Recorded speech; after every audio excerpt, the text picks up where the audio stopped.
ẹni tó rí ṣe o ìwọ Ọlọ́run ni ẹni tí ò ní o ìwọ Ọlọ́run ni ẹni tó kọ́lé ìwọ Ọlọ́run ni Elégùṣì àwọn tó ti kọ́ o ìwọ Ọlọ́run ni àwọn ẹni tó bímọ ìwọ Ọlọ́run ni ẹwà àwọn tó ti bí o ìwọ Ọlọ́run ni ẹ wo bá a ṣe ń lóyún iṣẹ́ Olúwa ni Aliuda ẹ wo bá a ṣe. أعوذ بالله من الشيطان الرجيم بسم الله الرحمن الرحيم أم يحسدون الناس على ما آتاهم الله من فضله ما شاء الله مولانا شيخ فقد آتينا إبراهيم الكتاب والحكمة وآتيناه ملكا عظيما إن إبراهيم كان أمة قانتا لله حنيفا ولم يكن من المشركين شاكرا لأنعمه اجتباه وهداه إلى صراط مستقيم وإذ قال عيسى ابن مريم يا بني إسرائيل إني رسول الله إليكم مصدقا لما بين يدي من التوراة ومبشرا برسول يأتي من بعد اسمه أحمد اسمه أحمد اسمه أحمد فلما جاءهم بالبينات قالوا هذا سحر مبين ألا لا لا ربنا ألا لا ألا لا سبنا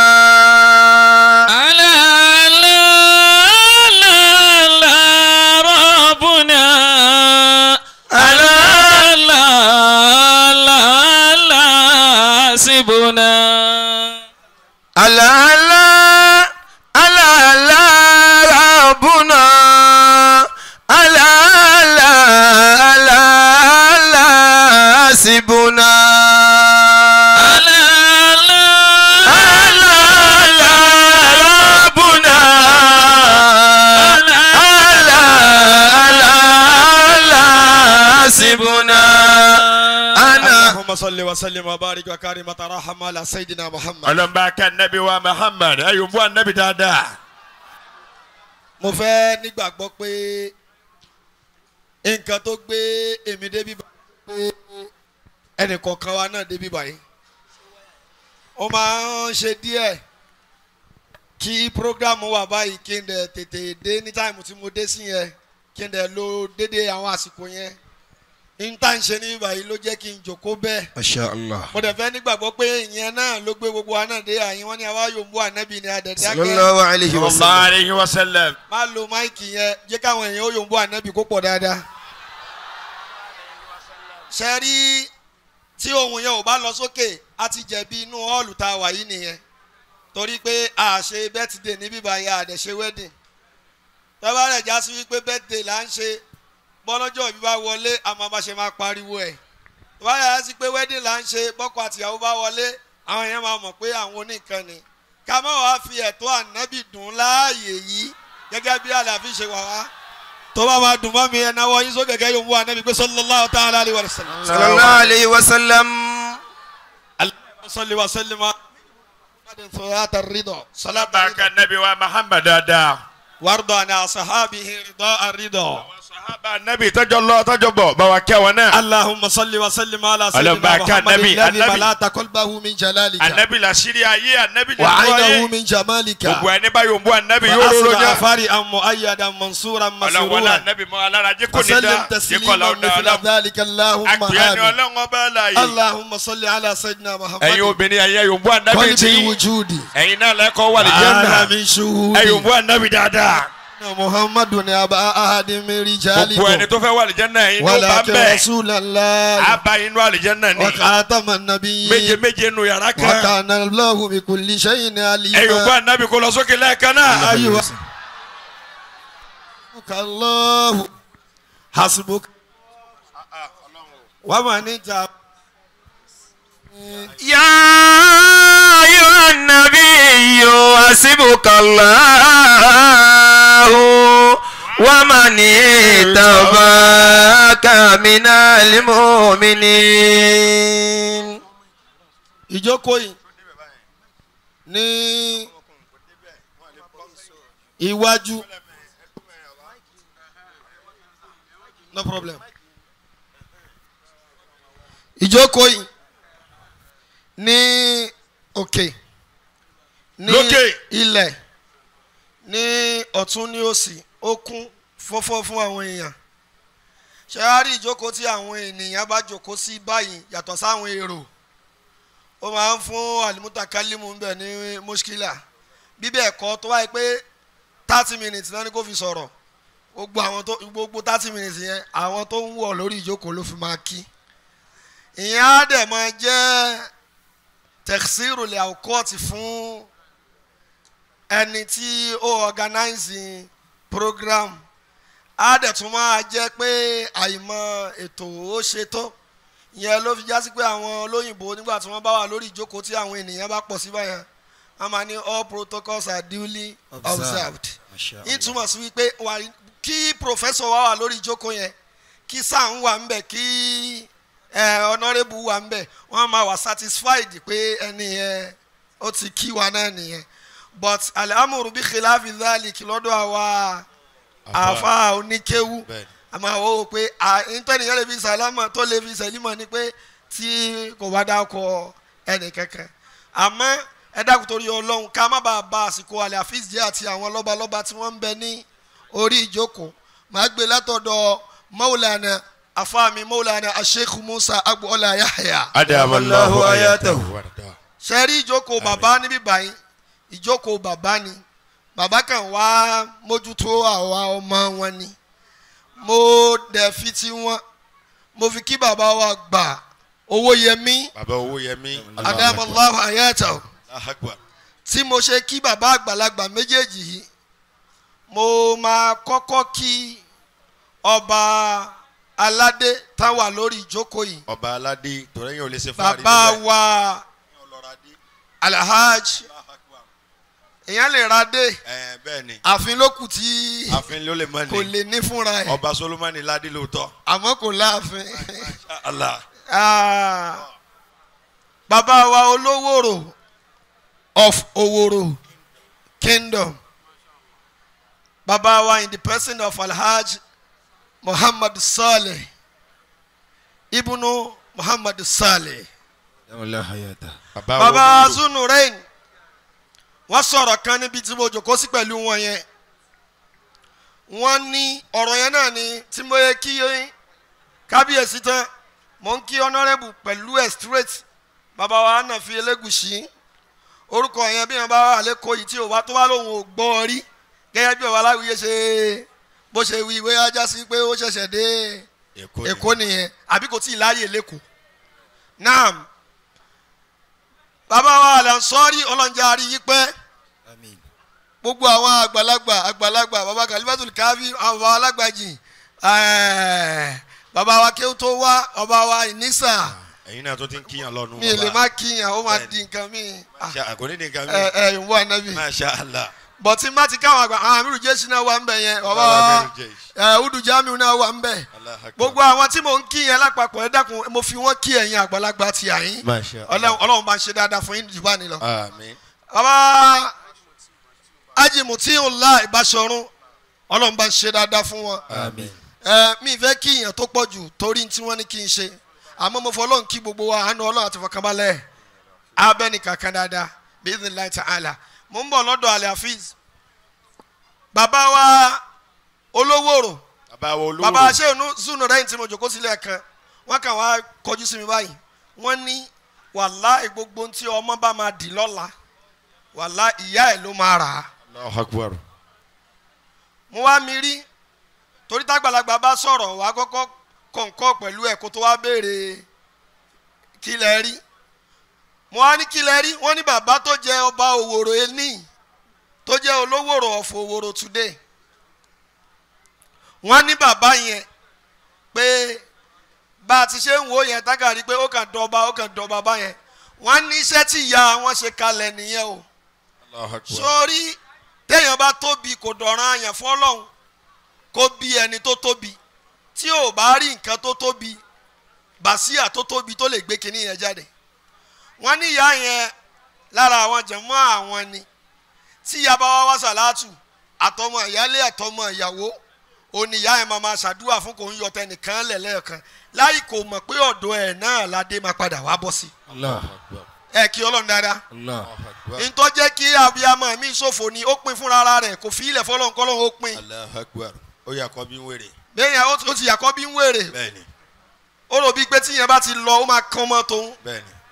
kò dẹ̀ sínú ètò tọ́lọ́mù bẹ́ẹ̀ torí ìdí èyí ìgbà tó ọmọ rẹ̀ gẹ́gẹ́ fúnra rẹ̀ òun ló yàkọ́ bí wèrè ọmọ rẹ̀ gẹ́gẹ́ wá lọ yàrá rẹ̀ ní wèrè nísọ̀tọ̀ ṣé ń dá wa wí náà nù Ọlọ́run ní dààmú wa. Al-Hafiz prayer group àti Al-Hafiz foundation I am very very impressed here today if things like this tó bá ń ṣẹlẹ̀ láàrin àwa mùsùlùmí tó dẹ̀ ń lọ báyìí wàláì nílẹ̀ Yorùbá yìí torí pé ewu wà fún Islam nílẹ̀ Yorùbá àwa mùsùlùmí nílẹ̀ Yorùbá à ń gbèlú bí àjòjì nílẹ̀ bàbá wa gbogbo ààyè tó yẹ kó gba ẹ̀sìn àti fi ìjà àti fi pín àti fi lé kò sí olóríire tó máa wọnú hall yìí báyìí lẹ́ni tí ò ní rí pé ṣé àwọn mùsùlùmí ni wọ́n àkọ́kọ́ náà ó máa yà wọ́n lẹ́nu torí irú hall yìí gbogbo ìgbà làwọn tó jẹ́ kìrìsìtẹ́nì ń lò bẹ̀. káwa pé káwọn èèyàn máa wá wé láwàní ká wé ìborùn ká sì wọnú irú bíbá ìwà nírú dédé àsìkò yìí ó máa yà àwọn èèyàn lẹ́nu àkọ́kọ́ irú ẹ̀ nìyí ní gbogbo artist tá a wà yìí so tá a bá rẹ́ni tó ń ṣerú nǹkan báyìí Al-Hafiz da imam da ẹ máa bọ̀ torí Ọlọ́run. Imam Al-Hafiz. You are doing wonderfully well. Masha Allah. ẹ bá ń kí Ọlọ́run dáadáa. Allah. Imamu Lẹ́kì. ó ń dùn mí pé máìkì yìí ò lọ síwájú ẹ jọ ń torí Ọlọ́run orientation tí a bá nílẹ̀ àwọn bàbá Mọ̀lánà Sheikh Musa Agboola ni wọ́n jókòó yìí Adamallahu wọ́n ti ṣiṣẹ́ gan àwa kan ń jẹsẹ́ wọn lọ ní àfi tuntun kún ìgbà táwọn aláfẹ́ fi tuntun kún bí ìgbà pé a tún lọ ń kọlu foundation tí wọ́n fi kalẹ̀ ni irú tí àfàwà Al-Hafiz gbé jókòó yìí ní òní mo mọ̀ pé nísàlẹ̀sàlẹ̀ náà àwọn mùdírù ni wọ́n máa dùn pé alhamdulilayi àwọn ọ̀la tiwa yìí àtàwọn tó gbà lọ́dọ̀ tiwa yìí ní tí wọ́n lè fi wà proud of ni tó bá já sí pé mùsùlùmí ń ṣerú nǹkan báyìí tó pọ̀ dáadáa chọ́ọ̀chì kan wà ládùúgbò tèmi ní Màṣámbẹ̀ yẹn. ní Màṣámbẹ̀ yẹn chọ́ọ̀chì yẹn. ṣẹ́rí chọ́ọ̀chì yẹn Redeem ló ní. bẹ́ẹ̀ni. tó bá di ní àárọ̀ ọjọ́ Thursday. ó máa ń pín oúnjẹ níbẹ̀. oúnjẹ. fáwọn èèyàn. ẹ mọ́ wa ní kó wá yà yín lẹ́nu kò wá ní discriminate tó bá fẹ́ pín oúnjẹ yẹn o. whether you are a Christian or not you are entitled to it. yìí tó wá yà mí lẹ́nu jù ń bẹ̀ ni pé ní àárọ̀ Thursday ẹni tó bá wà conversant pẹ̀lú Surulere àti Axis yẹn dáadáa tó bá ti di ní àárọ̀ ọjọ́ Thursday yẹn àwọn mọ́là tó wé láwà ní sórí. Allahu Akbar. yòówù ànábìjẹ àbí bàbá wa ní sàbẹ̀ kọ́ àwọn mọ́là sábà pé àwọn tí wọ́n kódà bí yẹn gbé sàrà lọ́nù gbalẹ̀ wọ́n lọ gbà ń bẹ̀ tí wọ́n. àwọn mọ́là yẹn àtàwọn Haúsá ojú títì ni. àwọn alimajiri lójú títì. Redeem. Al-Hafiz ẹ máa bọ̀ lẹ́gbẹ̀ẹ́ mi báyìí if you can see more of you like this Islam máa gòkè ju ẹ ti náwó gan wàláhì ẹ ti náwó gan and inshallah rahman Ọlọ́run ò ní jẹ́ kò ní pín yín ní pamọ́ bi idhnillahi ta'ala mo wá ń wò pé àwọn èèyàn tiwa làwọn kìrìsìtẹ́nì ń bá wa bọ̀ yìí o nínú ẹ̀sìn nínú ìlú kan náà tá a jọ ní àwọn amọ́là wọn àfara wọn dání bẹ́ẹ̀ wọ́n sì máa gbóúnjẹ níwájú tó wọ́n dẹ̀ mà níjọ́ wo làwọn mùsùlùmí náà fẹ́ tó ṣètò irú báyẹn àbí ọ̀rọ̀ ó tọ́súnà kò tọ́súnà ṣe ń tá a máa bá kiri náà nìyẹn gone and those days tó yẹ ká máa jà lórí òfin rúgbọ́n sílẹ̀ ẹ lè jẹ oúnjẹ Christmas wèrè yẹn ni wọ́n gbà lórí ẹsẹ̀ kan lẹ́yìn nísìn ráìsì Christmas ẹ lè jẹ irú ọ̀rọ̀ rádaràda wo leléyìí. wà á kó kú nkùn mi. àbó gbọ́dọ̀ ẹni tó fún ní sẹ̀mó tó ní kó túmọ̀ jẹ ráìsì àbí ẹ̀rí pé àdánwò ti dé nìyẹn ká má ṣàgbá kò mọ́ ló kù. So but irú tí initiative tí Al-Hafiz Foundation gbé yìí tí wọ́n mú kalẹ̀ yìí if we can continue like this all ló wà beautiful tó báyìí kò ń ṣe pé wọ́n pe olóyè kan bá fẹ́ fún èèyàn lóyè àbí a fẹ́ gba award tí ẹnìyẹn fi máa mọ̀ pé ó dàbí pé mo gbọ́dọ̀ ìgbà tí mo wá wo profile àwọn nǹkan tí wọ́n ń sọ yẹn ìtumọ̀ sí wípé gbogbo ìnáwó yẹn lápapọ̀ náà lórí Al-Hafiz Foundation náà ni sórí ẹni tí yaba dẹ̀ jẹ́ rí tí ò bá mọ̀ yẹn kẹ́ Ọlọ́run ó padà gbọ́ lọ́wọ́ ẹ̀. Allahu Akbar bẹ́ẹ̀ ni. ẹ gbọ́ Allahu Akbar.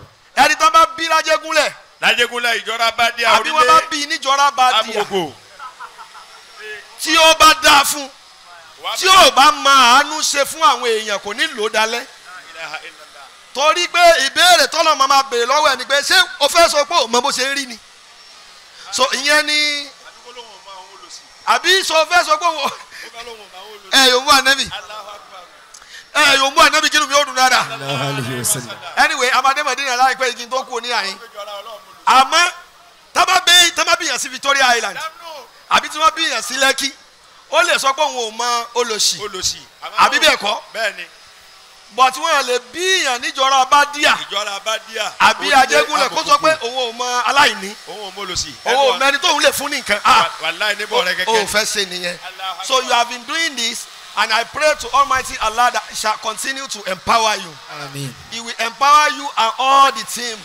Inshallah I am very very impressed láti tẹ́ ń ṣe fọ́ ga wa láti gbà tí wọ́n bí wọ́n awal ti bẹ̀rẹ̀ kò sí ẹni tó débẹ̀ yẹn tẹ́ ṣe ìdùnnú ẹ̀ kò sí ẹni tó débẹ̀ yẹn tẹ́ fún lówó ẹ̀dẹ̀ náà ó fi di irú ẹni tí irú yín bá ṣe nǹkan báyìí whatever we have ní in our possession ó yẹ káwa náà fi ṣe kíni ká lè fi support oúnjẹ àtowó la nídìí wàláì so inshallah rahman látọ̀dọ̀ Muhammadu Rasulullah sallallahu alaihi wasallam torí gbogbo tẹ́mi bá ní ànábì lónìí ẹ̀ẹ́dẹ̀ yòówù ànábì kí ni mi ò dùn náà sallallahu alaihi wasallam. Mo support foundation Al-Hafiz foundation fún jókòó ilé ní pẹ̀lú 500,000 naira. Allahu Akbar fún Al-Hafiz foundation ká máa bá wa bọ́ àwọn ẹrú Ọlọ́run lọ. mo kọ́kọ́ fi tèmi kalẹ̀. akọ́filẹ̀ báyẹn. mo mọ̀ pé àwọn olówó wà lórí ìjókòó àfa lèmi. ọba ò gbọ́dọ̀ gbèrú tí yín lẹ̀. àwọn ọba dẹ̀ wà lórí ìjókòó. irọ́ o tọ́lá yín ò lọ. Al-Hafiz ò rán mi lélẹ́yìí o. ẹ gbọ́ bọ̀tí tó jẹ́ kí n fẹ́ ṣe bẹ́ẹ̀ ni pé tá a bá ti rẹ́ni torí ẹ̀ straight. ẹ má wọ ọmọ. tó ń get it right ẹ já support ẹ ni ṣe rí ọ̀pọ̀lọpọ̀ ẹni tó lọ padà lọ ya wèrè òun náà ó ti serious rí. bẹ́ẹ̀ni. nígbà tó normal tó rí pé ẹ̀yin èèyàn ò ṣe normal. bẹ́ẹ̀ni. òun náà bá ṣe kí ni. normal. yóò wú ànábi kí ni yóò dùn dáadáa. torí ò bá ti wọ́ tí irun bá wọ́ bàbá la máa bú. so inshallah. Masha Allah. yóò wú ànábi kí ni yóò dùn. sallallahu alayhi wa sallam. so inshallah rahman mi ma àwọn tí a bá kọjú sí. bẹ́ẹ̀ni. bọ̀ tí n bá ní mi ò mọ̀ tí mo rẹ̀ rí bàbá wa Elégùṣì lórí ìjókòó. bàbá wa Elégùṣì. tí mo rẹ̀ rí bàbá wa Olówóró lórí ìjókòó. aláì. àwọn tí mo mọ̀ pé inú yín máa dùn lẹ́nìí torí pé tẹ bá ń lọ sí ìjókòó mùsùlùmí tẹ bá ti lọ ọdún eléyìí rí tí èdè ẹsẹ̀ pé ẹ fẹ́ joyè ń bẹ̀ á bóyá kan àbí méjì àbí kìí sábà pọ̀ báyìí. bí kí náà máa kú kí so inshallah rahman kọ́lọ́n kó jọ kó ṣàlékún ìkúnlápá ẹ̀ fún Al-Hafiz foundation bi idhnillahi ta'ala ní kí n kọ́kọ́ lọ sọ́dọ̀ bàbá wa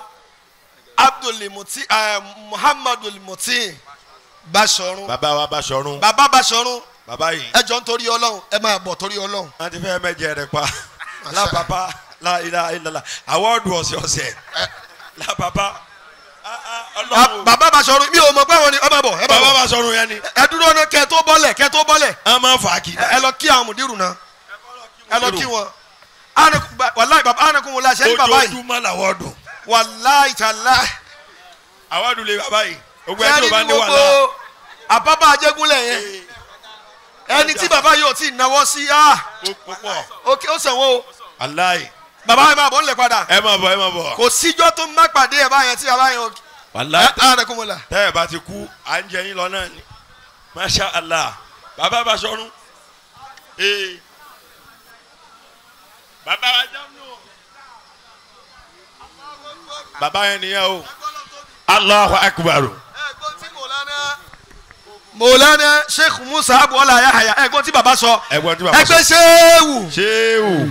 bàbá ní àwọn náà ti wá lánìyàn láti fún bàbá wa yìí ní oyè kìí ṣe àwọ́dù. kìí ṣe àwọ́dù. oyè tí èèyàn bá dẹ̀ gbà lọ́wọ́ ọ̀rọ̀ àwọn Mọ̀lánà Sheikh Musa Abuola Yahaya. oyè tó dàn hàn ẹ̀. oyè tó torí ìlì ni. bẹ́ẹ̀ni gọ́ọ̀mẹ̀ntì torí kò sírun téèyàn ní tí ọlọ́lá tí wọ́n lè torí ẹ̀ intimidate wọn. bàbá ń sọ pé oyè táwọn ní lọ́kàn táwọn fẹ́ fún bàbá yìí ni aláàánú àwọn àfa. Allahu akbar. ẹ gbọ́dọ̀ tóbi. Allahu akbar. bàbá bàálẹ̀ musala. ẹ padà sanwó rẹ o. ẹ ṣeun o. barakallahu fikum. masha allah. barakallahu fikum.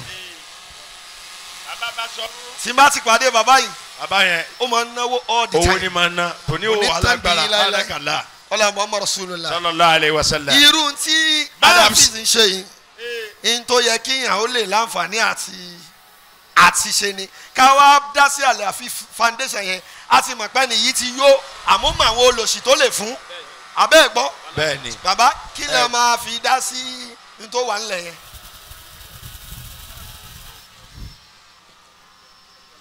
bàbá Báṣọ̀run. ẹ yóò mú ànábì kínú mi ó dùn. bàbá yìí ẹ wò wọ́n dáadáa. bàbá Báṣọ̀run yìí. bàbá Báṣọ̀run. bàbá yẹn Báṣọ̀run gẹ́gẹ́ ni o. wọ́n ní orúkọ Ọlọ́run èmi forúkọ ànábì fowó lẹ̀lẹ́kan. àwọn aforúkọ Ọlọ́run mú wa. àwọn náà wá ní orúkọ ti Ọlọ́run àti tànábì àwọn máa fún Al-Hafiz foundation ní chẹ́ẹ̀kì 1 million naira. Allahu akbar. ẹ pariwo Allahu dáadáa. akbar kabira. ṣé wàá rí dunu. masha allah. sórí ìwọ náà tó òrówó ònáwó ni òjò òrówó. bẹ́ẹ̀ni. am I making sense. bẹ́ẹ̀ni. kọ́dà àbájẹ̀bú ọkọ̀ fowó lẹ̀ kó tó fún ọ padà. Al-Mubarak. tó bá wù. ẹ àbí Alibatul Kafi. àní bàbá Ìjẹ̀bú sẹ́. if you don't spend money ọkọ̀ filẹ̀. you can never see money. ní that rí. is just it. naija bẹ́ẹ̀tì ọkọ̀ fitọ́wọ́ it's rẹ a lẹ̀. normal phenomenon. so níjọ́ tó o bá ti graduate débi pé ẹ jẹ́ ń fi kalẹ̀ ó máa drop padà. bàbá ẹ̀mí yẹn gùn ẹ̀mí àlàáfíà yẹn gùn àmín. ẹ̀mí ìfọ̀kànbalẹ̀ yẹn gùn. àmín. la hawla wala quwwata. ilà abilà ilà abilà. Masha Allah. 1 million báyẹn lọ́dọ̀ bàbá Báṣọ̀run àti dọ́dọ̀ ọba o àti dọ́dọ̀ Alhaji. ọ̀nàdìbò. Alhaji wa olówó Èkó. olówó Èkó dà ọ̀yá. orúkọ yẹn ní agbára olòṣì olè jẹ́ bẹ́ẹ̀. ẹ jẹ́ kó olówó Èkó máa bọ̀. olówó Èkó dà. adúrú Èkó yìí. tí a bá ń sọ̀rọ̀ nínú island tá a wà yìí island. téèyàn bá lọ́wọ́ ọmọ olówó Èkó kò tí ì mọ̀ ẹ ẹ̀yà dákun rọ́ìdù sẹ́yìn náà fẹ́ fowó lẹ̀ ni ẹ sún sẹ́gbẹ́ lọ́hùn ẹ jẹ́ ká balance olówó Èkó wàhálà wa yìí. barakallahu fi God bless you always má bọ̀ súnwájú báyìí má bọ̀ báyìí. Masha Allah. olówó Èkó lélẹ́yìí olówó Èkó. Al-Hafiz bẹ́ẹ̀ni anakala wọ́n kọ́ ló pé náà. ayakumullah anakala olówó Kwara a máa ti ń dá lára o kàtó olówó Èkó. alhamdulilayi olówó Èkó wà láwọn ń bá yín sìn ẹ̀yin náà dẹ̀ sì máa Al-Hafiz sẹ́rẹ̀ tẹ́lẹ̀ so cast of world foundation kó máa lọ bẹ́ẹ̀ ló dà. oya àtòrí 10 million. somebody shout Allahu Akbar. Allahu akbar. olówó Èkó olówó Èkó. wọ́n ní àwọn support Al-Hafiz foundation pẹ̀lú owó 2 million naira. Allahu akbar.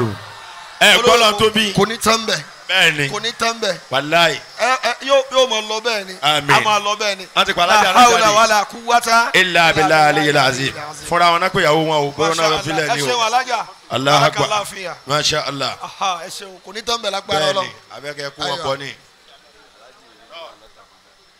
Ajiridwanullah Ajiridwanullah ta ló tún kú bẹ́ẹ̀ Abuja Aliafis. Aliafis tó tóbi Wallahi. o Aliuda wa ń mi ò ń gbowó Aliuda máa ń náwó ni Wallahi. Aliuda máa ń náwó ni ṣé mo mọ̀ gbà báyìí ṣá. àmọ́ bẹ́ẹ̀ ni ẹ sábà bá lọ díẹ̀díẹ̀ bẹ́ẹ̀ ẹ̀yin náà ti kọ́kọ́ filẹ̀ ni ẹ ti filẹ̀ ni bàbá gbogbo ẹrù tabaru àti ò bá ti yanjú ẹni tó fẹ́ gbà náà kọ́ filẹ̀ ni bẹ́ẹ̀ ni ìwọ fẹ́ máa béèrè owó àdúrà lọ́wọ́ ẹni tó fẹ́ gbowó lọ́wọ́ rẹ̀ ó fowó rẹ̀ tó ń wá alága ọ̀tún ni kó mú àdúrà wá. Dangote Abuja bẹ́ẹ̀ ni Haji Sharafa àti Haji Ridwan Alhaji Alasko Haji Lukman Alasko ẹ mú wọn wá Abuja Dangote bẹ́ẹ̀ ni Haji Ridwan Islam ẹ̀yin mẹ́ta ẹ máa bọ̀. ẹ má bẹ́ẹ̀ ni Bàbá Basọ̀run bàbá Basọ̀run wọ́n ti kọ ṣẹ́ẹ̀kì 1 million naira wá fún wa wọ́n ti kọ ṣẹ́ẹ̀kì 1 million wá ó yẹ ti débi. Barakallahu fi. wàláyé bàbá yóò filẹ̀ rí kámá rí gbà ẹ padà gba oyè aláàánú mẹ̀kúnnù náà o. ọlá púpọ̀ ni ọlá púpọ̀. owó máa pọ̀ sí o. tó bá yẹ pé 200,000 ni bàbá yẹn filẹ̀ káàsì ló máa filẹ̀. wàláyé. tó bá yẹ pé 250 ni káàsì ni. bẹ́ẹ̀ni. bọ̀tìgbà tó ti ń wọ mílíọ̀nù náà fi wò pé. ẹ jẹ́ àkọ́. bàbá olówóró.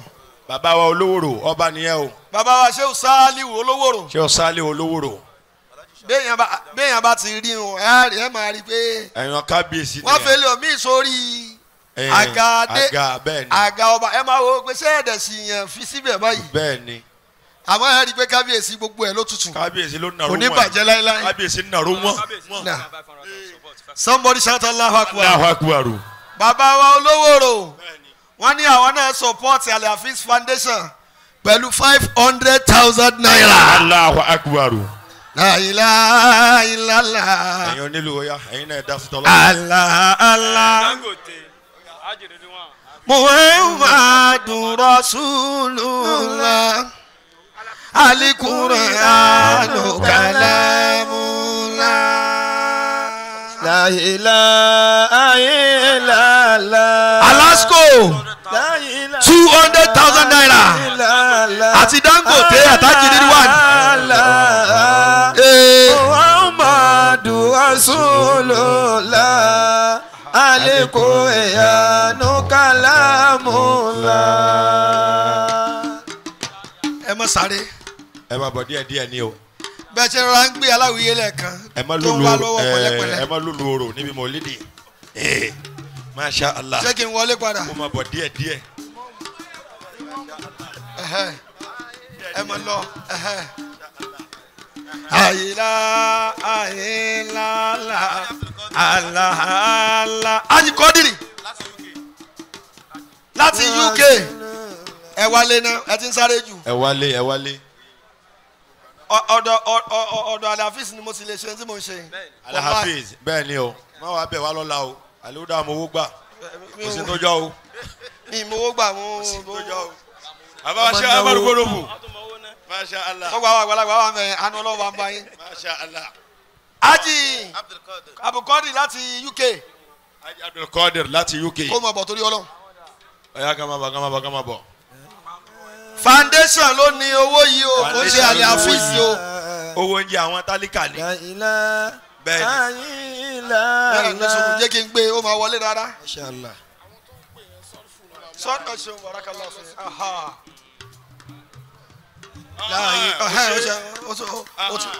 o tún nú díẹ̀ bó ṣe kó lé ní. nísìn máa pé distinguished honourable bàbá wa Alhaj Anafiu. bàbá wa Anafiu. Elegushi. àwọn dà. commissioner for home affairs. kí bàbá máa bọ̀ ń ta. ọ̀yá ẹ máa bọ̀ honourable. àyìnlá. ọ̀yá àwa Nàìjíríà náà ni. àyìnlá. ẹ wá dá wa lóhùn. Masha Allah. Allah. ire. Muhammadu Rasulullah. Alikure anu kalamu. Ẹ jẹ́ ká jọ wí. Aṣíwájú Áfíríkà. Àwa ló kùré, àwa ló kéré. Àwa ló kàn. Àwa ló kàn. Kọmíṣánná kò ní burú fún yín. Muhammadu Rasulullah. Owó ọ̀nàrẹ́bù lélẹ́yìí o, ẹ wá. Kọmíṣánná ẹni tó rí ṣe o. Ìwọ Ọlọ́run ni. Ẹni tí ò ní o. Ìwọ Ọlọ́run ni. Ẹni tó kọ́lé. Ìwọ Ọlọ́run ni. Elégùṣì àwọn tó ti kọ́ o. Ìwọ Ọlọ́run ni. Àwa ni tó bímọ. Ìwọ Ọlọ́run ni. Ẹwà àwọn tó ti bí o. Ìwọ Ọlọ́run ni. Ẹ wo bá a ṣe ń lóyún. Iṣẹ́ Olúwa ni. Àlùdà. Ẹ wo bá a ṣe ń bímọ. Iṣẹ́ Olúwa ni. Ẹ wo lẹ́kọ̀ọ́ lẹ́ni yìí. Àwa tá a jọ lẹ́kọ̀ọ́ ni wọ́n wà Àwa lórí la lóyún. lọ Èkó bẹ́ẹ̀ ni. Àwa tí à ń sọ pé kí Sanwó máa padà bọ̀ lẹ́lẹ́kejì rẹ̀. Àwa ni bẹ́ẹ̀ ni. Ẹ gbọ́dọ̀ tóbi. Máṣá. Ẹ wo bọ́mọ ṣe ń ra. Iṣẹ́ Olúwa ni. Ẹ wo bọ́mọ ṣe ń rìn. Iṣẹ́ Olúwa ni. Ẹ wo bọ́mọ ṣe ń gbọ́dọ̀. Iṣẹ́ Olúwa ni. Incoming governor bí ti láì lẹ́kọ̀ọ́ yìí. Èkó yìí ni. Èkó yìí ni. Iṣẹ́ Olúwa ni. Ìtì bàbá ẹ wo ìtẹ̀dẹ̀ gbà lẹ́nu mi lẹ́nu yẹn ó máa rí bẹ́ẹ̀ o. Àwa ló kàn ní. Bàbá. Àwa ló kàn ní. Àwa náà lọ primary. Wàláì mi ò ń dédé ṣàdúrà Wàláì bàbá. tó fi wá jáde lẹ́nu mi yìí. Àwa ló kàn ní. Anyway tó bá tásìkò tó máa dé ẹ máa rí i pé tọ̀ wọ́n ti announce ẹ̀ láti yẹ ọdún báyìí kalẹ̀ ni. Bẹ́ẹ̀ ni. Ẹ sọ pé inshallah. Inshallah. La ilaha illallah. Honorable. Gbogbo náà sọ. La ilaha illallah. Ẹ máa ṣe ń jà. Allah Muhammadu Rasulullah. Anafi alikuriyanu kalamullah. La ilaha illallah. Ọlárẹ̀wájú la ilaha 2027. Allah bá a ṣe jọba dúró ni. Muhammadu Rasulullah. Alikuriyanu kalamullah. Ẹ bá sọ Ọlọ́run mi. Ọlọ́run mi mo mọpẹ́ wá. Kó máa bọ̀ díẹ̀díẹ̀. Ọlọ́run mi mo wá dúpẹ́. Alhafiz. Ọlọ́run mi mo mọpẹ́ wá. Torí ìwọ lọ́ba tó ń ṣe tàná. Allah ìwọ lọ́ba tó ń ṣe tòní. Lọ́wọ́lọ́wọ́ ó ti dájú pé wàá ṣe tọ́lá. Àdàfi Elégùṣì o ó ti dájú pé wàá ṣe tọ́lá. Allah Ọlọ́run mi mo wá dúpẹ́. Ó yá gbogbo tí ó fẹ́ kò sẹ́ni tó lè ṣe àfọlọ́hún. O ṣe Honorable ẹjọ́. Gbogbo tó wù yín kò sẹ́ni tó lè ṣe àfọ Alhafiz má bọ̀.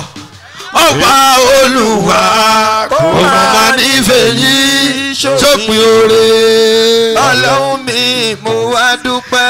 Ẹ ṣeun ẹ ṣeun ẹ ṣeun ẹ ṣeun. Ọlọ́run mi mo máa pẹ́ wá. Ọlọ́run mi mo wá dúpẹ́. Ọlọ́run mi mo máa pẹ́ wá. Ẹ ṣe wọ́n náwó torí ìwọ lọ́ba tó ń ṣe tàná. Allah ìwọ lọ́ba tó ń ṣe tòní. Lọ́wọ́lọ́wọ́ ó ti dájú pé wàá ṣe tọ́lá. Ẹ wí dáadáa ó máa ṣàṣe tì nínú ọ̀rọ̀ rẹ̀. Allah Ọlọ́run mi mo wá dúpẹ́. Ó yá o wàlá sọ̀mọ́ yẹ̀sí wàlá sọ̀látún. O ṣe. Liman taraka salata ala Muhammad. Wa filuka kullu okura láì tàbí àlàmú àlàfíà ọlọ́run mi mo wá dúpẹ́ ọlọ́run mi mo mọpẹ́ wá.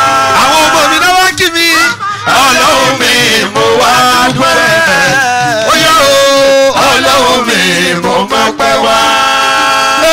torí ìwọ lọ́ba tó ń ṣe tàná Al-Mubarak ìwọ lọ́ba tó ń ṣe tòní lọ́wọ́ ó sì dájú pé wà á ṣe tọ́lá. ẹ wí dáadáa tó bẹ́ẹ̀ ṣàṣe tì nínú ọ̀rọ̀ ẹ̀ Allah ọlọ́run mi mo wá dúpẹ́. gbogbo tí mo fẹ́ kò sẹ́ni tó lè ṣe àfọlọ́. kọmíṣánná ẹ yóò wọ ẹnẹ́bí dáadáa. bàbá ayakomola. Al-Mubarak gbogbo tó wù mí kò sẹ́ni tó lè ṣe àfọlọ́. ẹ ṣeun ẹ kú àpọ́nlé ọba tó lù wá ọmọ nífẹ̀ẹ́ yìí sópin oore ọ̀sálàtì ọlọ́run mi mo wá dúpẹ́. ẹ ṣeun kíbọ̀dù dà. ọlọ́run mi mo mọpẹ́ wá. ẹ ṣeun ọlọ́run mi mo wá dúpẹ́. ọlọ́run mi mo mọpẹ́ wá. ọ̀sálàtì torí ìwọ lọ́ba tó ń ṣe tàná Allah ìwọ lọ́ba tó ń ṣe tòní lọ́wọ́ ó sì dájú pé wà á ṣe tọ́lá. ẹ wí dáadáa kó má ṣàṣe tì nínú ọ̀rọ̀ ẹ̀ Allah ọlọ́run mi mo wá dúpẹ́. Subhanaka Allahumma la ilaha illallah. Kí ọlọ́run dáadáa Subhanaka Allahumma ẹlẹ́wọ̀ ẹ̀tù la ilaha illallah. kí máa adárùbù tó fi tó fẹ́ fi kalẹ̀ wọ́n máa sọ̀rọ̀ Subhanaka Allahumma la ilaha illallah. abẹ́rẹ́ ni ọdọ́rùbù ló dúró Subhanaka Allahumma la ilaha illallah. tí bá ti ń wí ẹ̀yin ọmọ wa náwó báyìí ká máa rí owó lókè Subhanaka Allahumma la ilaha illallah. gbogbo ẹni tó bá lọ́wọ́ kó máa náwó ẹ sókè ní Subhanaka Allahumma la ilaha illallah. wa bi amudika Allahumma.